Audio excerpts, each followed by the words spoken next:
नमस्कार, आप देख रहे हैं न्यूज़ वन इंडिया। मैं हूं आपके साथ अनन्या बेदी। 7 बज चुके हैं और दिन भर की 7 बड़ी खबरों से शुरुआत करेंगे 2022 को लेकर, जहां विपक्ष की डिनर पॉलिटिक्स चल रही है, तो वहीं आप यूपी बीजेपी के सभी सांसदों का डिनर होगा। राम जन्मभूमि के 1 साल होने वाले हैं, तो सीएम योगी 5 अगस्त को अयोध्या जाएंगे।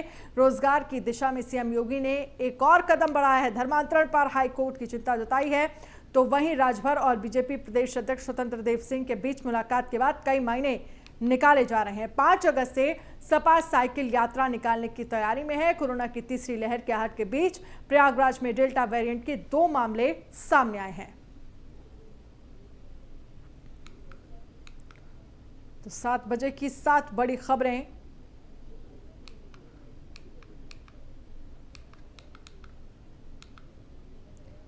पहली खबर, दिल्ली में सियासी डिनर।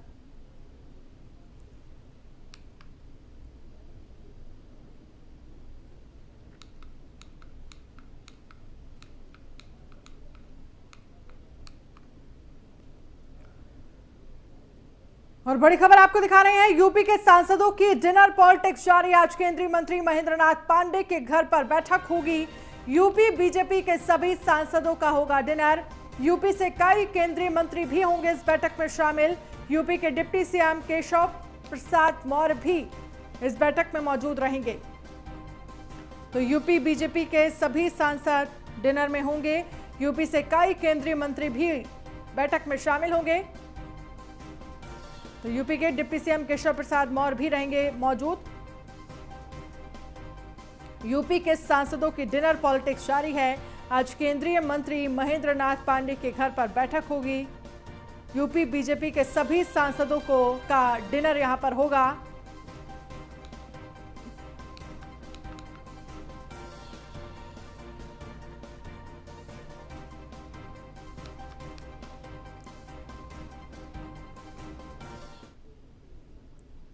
तो चलिए ग्राफिक्स के जरिए आपको दिखाते हैं कि सियासी डिनर के मायने क्या हैं। डिनर के जरिए पॉलिटिक्स का दौर चल रहा है। 2022 को लेकर रणनीति बन सकती है, ये कहा जा रहा है।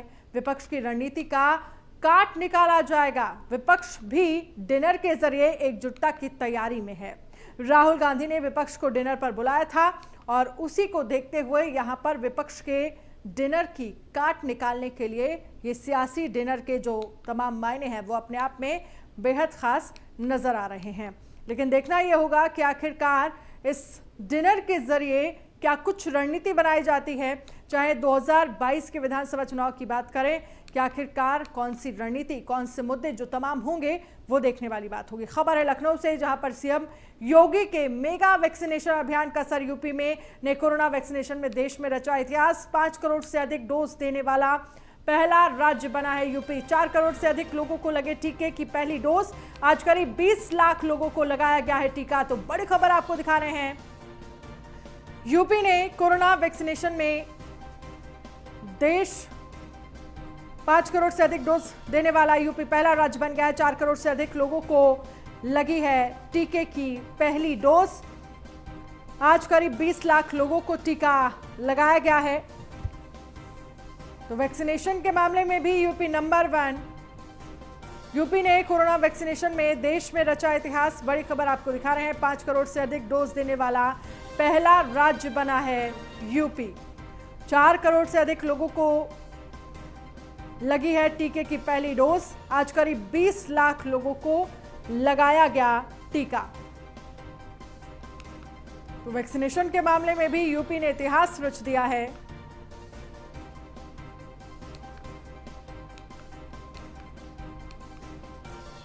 पांच करोड़ से अधिक डोज देने वाला यूपी पहला राज्य बना है। 4 करोड़ से अधिक लोगों को टीके की पहली डोज लग चुकी है। तो आज करीब 20 लाख लोगों को लगाया गया टीका। और वहीं 10 दिन के अंदर सीएम योगी दूसरी बार अयोध्या दौरे पर हैं। वहीं पर 5 अगस्त को सीएम योगी अयोध्या जा रहे हैं। इस दौरान राम मंदिर की आधारशिला रखे 1 साल पूरा हो गया है। सीएम योगी इस मौके पर आयोजित कार्यक्रम में भी शामिल होंगे। तो अपने आप में खास माना जा रहा है ये दौरा। 10 दिन में दूसरी बार जाएंगे अयोध्या उत्तर प्रदेश के सीएम योगी आदित्यनाथ। तो आखिरकार क्या कुछ मायने हैं इस दौरे के, वो आपको हम दिखा रहे हैं। तो 5 अगस्त को जाएंगे अयोध्या। और जिस तरह से देखा जाए, राम जन्मभूमि के 1 साल पूरे हो गए हैं और इसको देखते हुए अपने आप में बेहद खास है। और सीएम योगी अयोध्या से जुड़ेंगे, वर्चुअली तौर पर यह पूरा कार्यक्रम होगा। तो जिस तरह से देखा जाए, 10 दिन की अगर हम बात करें तो दूसरी बार अयोध्या जाएंगे उत्तर प्रदेश के सीएम योगी आदित्यनाथ। पीएम मोदी शुरुआत करेंगे 5 अगस्त से अन्य उत्सव की शुरुआत होगी। पीएम मोदी इसकी शुरुआत करें अयोध्या से। क्या कुछ प्लानिंग है वो भी आपको हम दिखा रहे हैं ग्राफिक्स के जरिए। अन्न महोत्सव शुरू होगा 5 अगस्त से। वीडियो कॉन्फ्रेंसिंग के जरिए सीएम योगी आदित्यनाथ जुड़ेंगे और इसकी शुरुआत प्रधानमंत्री नरेंद्र मोदी करेंगे। क्यों खास है 5 अगस्त का दिन? 5 अगस्त से जम्मू कश्मीर से इस दिन देश ने सर्जिकल स्ट्राइक किया था, क्योंकि तमाम चीज़ें 5 अगस्त आखिरकार ये तारीख क्यों ज़रूरी है और क्यों क्या कुछ मायने हैं, इतिहास में क्यों दर्ज है ये दिन? 5 अगस्त को ही मंदिर की आधारशिला रखी गई थी। 1 साल पहले प्रधानमंत्री नरेंद्र मोदी ने भूमि पूजन किया था राम मंदिर को लेकर। उत्तर प्रदेश के मुख्यमंत्री योगी आदित्यनाथ ने कहा है कि 2017 से पहले की सरकारों ने रोजगार के नाम पर जमकर लूट खसोट की। सीबीआई भी भर्तियों को लेकर जांच करती थी, लेकिन उनकी जो सरकार आने के बाद पारदर्शी तरीके से युवाओं को रोजगार दे रही है। सीएम योगी ने यह बातें लखनऊ में आयोजित एक कार्यक्रम में कही। 50 नवनियुक्त डिप्टी कलेक्टरों को नियुक्ति पत्र देने के दौरान ये बातें कही गई।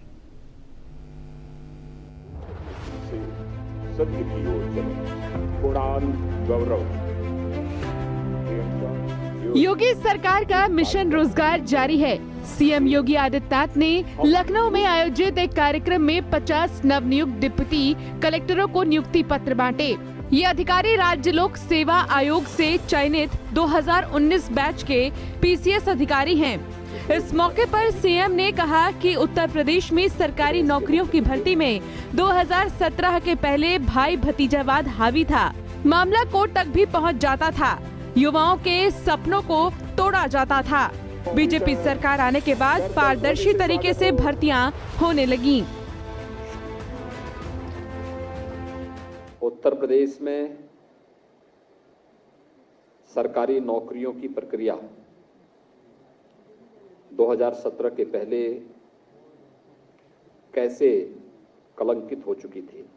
भाई भतीजावाद, जातिवाद, भ्रष्टाचार इस कदर पहुंच गया था कि इस माननीय न्यायालय को उन सभी प्रक्रियाओं की सीबीआई जांच करने के भी आदेश देने पड़े थे।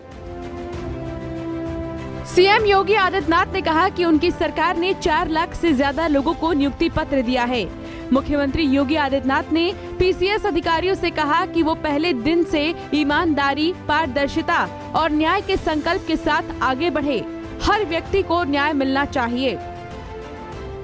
4.25 वर्ष के दौरान 4.5 लाख के आसपास सरकारी नौकरियों में प्रदेश के नौजवानों को नियुक्ति पत्र दे चुके हैं और कोई भी हमारी चयन की प्रक्रिया न्यायालय में लंबित नहीं है। पूरी पारदर्शिता के साथ, पूरी ईमानदारी के साथ, पूरी निष्पक्षता के साथ इस पूरी कार्रवाई को आगे बढ़ाया गया। इस मौके पर डिप्टी सीएम दिनेश शर्मा और वित्त मंत्री सुरेश खन्ना भी उपस्थित रहे। इन दोनों नेताओं ने भी अधिकारियों को भाई भतीजावाद, संप्रदायवाद और जातिवाद से दूर रहने की सलाह दी। लखनऊ से AK वाजपेयी की रिपोर्ट, न्यूज़ 1 इंडिया। और लखनऊ से बड़ी खबर आपको दिखा रहे हैं। सपा निकालेगी साइकिल यात्रा। 5 अगस्त को सपा साइकिल यात्रा निकालेगी। लखनऊ में अखिलेश यादव खुद चलाएंगे साइकिल। तमाम मुद्दों को लेकर सरकार को घेरने की तैयारी है। तो सपा साइकिल यात्रा निकालेगी। 5 अगस्त को ये साइकिल यात्रा निकाली जाएगी। लखनऊ में अखिलेश यादव खुद साइकिल चलाएंगे।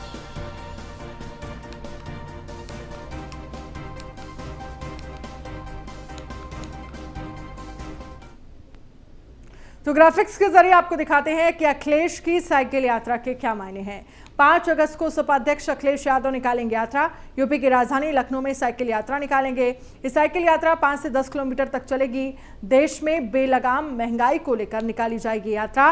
किसानों पर तीनों कृषि कानून को लेकर यात्रा होगी। ये बेरोजगारों से बेहाल नौजवान को लेकर यात्रा का मुद्दा रखा गया। आरक्षण, अपराध और भ्रष्टाचार को लेकर भी ये यात्रा निकाली जा रही है। तो क्या कुछ इस यात्रा के मायने हैं और इस यात्रा के जरिए सपा बीजेपी पर निशाना साधने की कोशिश कर रही है।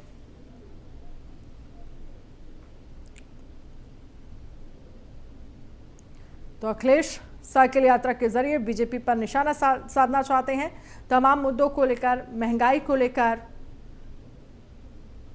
जिस तरह से लगातार महंगाई बढ़ रही है, ऐसे तमाम मुद्दे हैं। जो कृषि कानून को लेकर भी एक बड़ा मुद्दा रहेगा इस साइकिल यात्रा के जरिए। यात्रा 5 से 10 किलोमीटर तक चलेगी।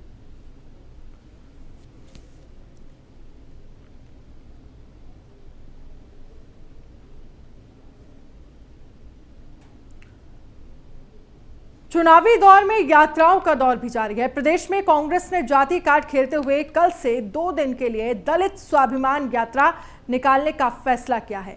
माना जा रहा है कि उत्तर प्रदेश में ब्राह्मणों से अधिक दलित मतदाताओं को देखते हुए कांग्रेस ने उन्हें रिझाने के लिए ये रणनीति तैयार की है। तो दलित स्वाभिमान यात्रा के क्या कुछ मायने हैं? कांग्रेस निकालेगी दलित स्वाभिमान यात्रा, बसपा की राह पर चलेगी कांग्रेस। 2 दिन निकालेगी स्वाभिमान यात्रा, पूरे प्रदेश में निकालेगी स्वाभिमान यात्रा।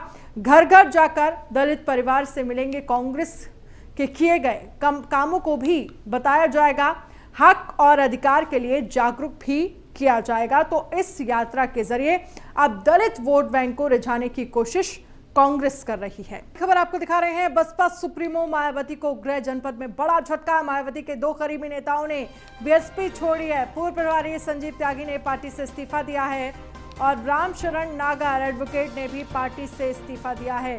दोनों पार्टी पदाधिकारियों पर गंभीर आरोप लगाए गए हैं। तो पूर्व प्रभारी संजीव त्यागी ने पार्टी से इस्तीफा दिया, रामशरण नागर एडवोकेट ने भी पार्टी से इस्तीफा दिया है।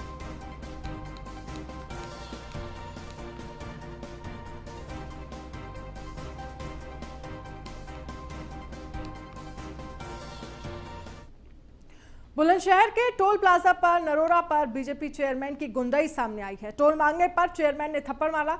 थप्पड़ मारने का वीडियो सीसीटीवी कैमरे में कैद हो गया। नरोरा नगर पालिका चेयरमैन विवेक वशिष्ठ की गुंडाई का ये वीडियो वायरल हो गया है।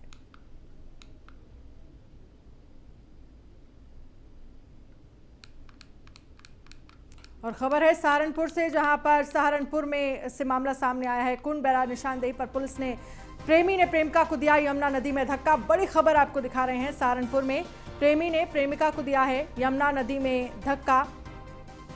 15 दिन पहले सहारनपुर के हथनी कुंड लाया था प्रेमी को लेकर आंध्र प्रदेश पुलिस पहुंची हथनी कुंड बैराज। आरोपी की निशानदेही पर पुलिस ने चलाया रेस्क्यू अभियान।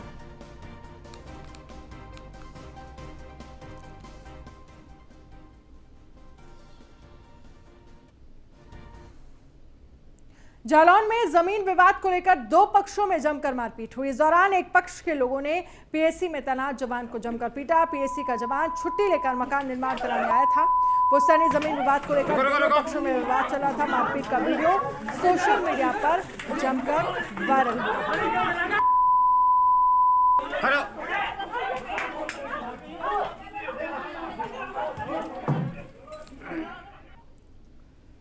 कहते हैं कि अपराधी कितना भी चालाक क्यों ना हो, अपने पीछे कोई ना कोई सुराग छोड़ ही जाता है और उसी सबूत के आधार पर पुलिस उस तक पहुंच जाती है। इसका उदाहरण झांसी में उस समय देखने को मिला जब पुलिस ने 25 लाख रुपए और 1.5 किलो सोना चोरी करके अपने ही अपहरण की सूचना देने वाले ग्राम प्रधान को गिरफ्तार कर लिया। आपको बता दें कि झांसी में 30 जुलाई को नीता राय ने थाना प्रेमनगर में शिकायत की थी कि ग्राम प्रधान संतोष राय ने अपने भाई अरविंद राय के साथ मिलकर उसके घर से 25 लाख रुपए नगद और 1.5 किलो सोना चोरी कर लिया है। आपको बता दें कि 30 तारीख के दिन एक माननीय प्रधान जी के अपहरण की सूचना घर वालों ने दी थी। पुलिस ने तत्काल इसमें जांच पड़ताल शुरू करी। तो जांच पड़ताल के दौरान ये तथ्य निकल के आया कि माननीय प्रधान जी के द्वारा अपने गांव के ही एक युवक के घर से कुछ सामान चोरी किया था। जब तथ्य का जांच पड़ताल करी गई तो जिनके घर से सामान गया था उन्होंने एक तहरीर दी कि माननीय प्रधान जी ने लगभग 25 लाख रुपए और लगभग 1.5 किलो सोना उनके घर।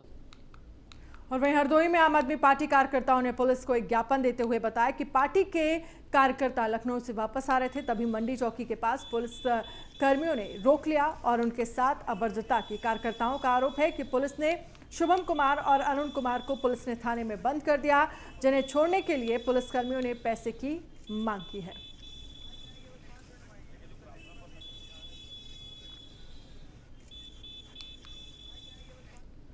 गाजियाबाद में ट्रोनिका सिटी थाना क्षेत्र के अगरौला गांव में आज सुबह जमीन के विवाद में दो पक्षों में गोलियां चल गईं।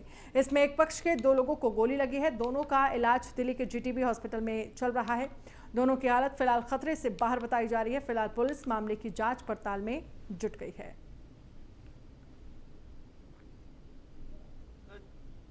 तो 5 बजे आए थे दीपक के आदमी, मदन उसका भाई। कितने लोग थे? है जी, कितने लोग थे? 7-8 लोग थे। विवाद क्या था, किस बात को लेकर झगड़ा? बात तो ये था जी, 10-15 साल पहले वो दीपक जिसने पीट दिया था देवानंद सुरेंद्र ने, और उसका बदला लेना चाहा वो। अच्छा, पहले भी कोई विवाद हुआ आपस में? पहले हाँ हो लिया, 2-3 गोली चला ली उसने। कब चली इससे पहले? अभी कल चलाई, परसों रात चलाई है, कल रात। सूचना दिया आपने पुलिस हाँ, को? सूचना दे रखी है थाने में, तहरीर दे रखी है जी। उससे पहले जो गोली चली है उसमें दे जब रखी आपने परसों फायरिंग कहाँ पे की थी उन्होंने? अंदर। सोनभद्र चौपन स्थानीय ग्राम पंचायत चौपन में प्रधानमंत्री आवास योजना के तहत मिलने वाले आवास लाभ से 1 दर्जन से ऊपर ग्रामीणों को वंचित किए जाने से ग्रामीणों में काफी नाराजगी देखने को मिली। साल 2021 से 22 में प्रधानमंत्री आवास योजना के तहत पात्रों को दिए जाने वाले लाभ को लेकर ग्राम पंचायत चौपन में जो 100% पात्र हैं, ऐसे 1 दर्जन से ऊपर लोगों का नाम काट दिए जाने से पात्रों में काफी नाराजगी है। आरोप है कि मनमाने तरीके से द्वेष भावना से ग्रस्त होकर ग्राम पंचायत अधिकारी की ओर से पात्रों का नाम लिस्ट से काट दिया गया, जबकि वो पात्रों की श्रेणी में है। वहीं पीड़ित पात्र डीएम के सामने शपथ पत्र देने की तैयारी में है। मामले को लेकर जब ग्राम पंचायत अधिकारी संगीता राय से बात की गई तो उन्होंने कहा कि जो पात्र हैं उन्हें हर हाल में आवास मिलेगा। जनता आई हुई है आज। पहले तो ये सूचना थी कि टेंडर यहाँ होने वाला है, आज टेंडर खुलेगा और टेंडर शायद खुला भी, और हम लोग तो बाद में आए। यहाँ चौपन गांव पहले था, चौपन गांव से कुछ जो है अंश गांव पंचायत का नगर पंचायत में सम्मिलित हो गया है। तो कानपुर में छात्रा के साथ शारीरिक शोषण का मामला सामने आया। मशहूर HBTI संस्थान की छात्रा ने अपने ही एसोसिएट प्रोफेसर पर छेड़छाड़ का गंभीर आरोप लगाया है।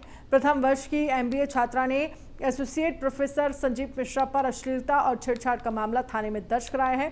छात्रा का आरोप है कि कोरोना काल में ऑनलाइन क्लास के दौरान आरोपी प्रोफेसर ने फोन पर अश्लील बात कर नाजायज संबंध बनाने की कोशिश की और इसकी शिकायत VC और कॉलेज के प्रिंसिपल से भी की थी, लेकिन उनके द्वारा की गई शिकायत पर किसी ने ध्यान नहीं दिया। वहीं पुलिस मामले की जांच पड़ताल में जुट गई है।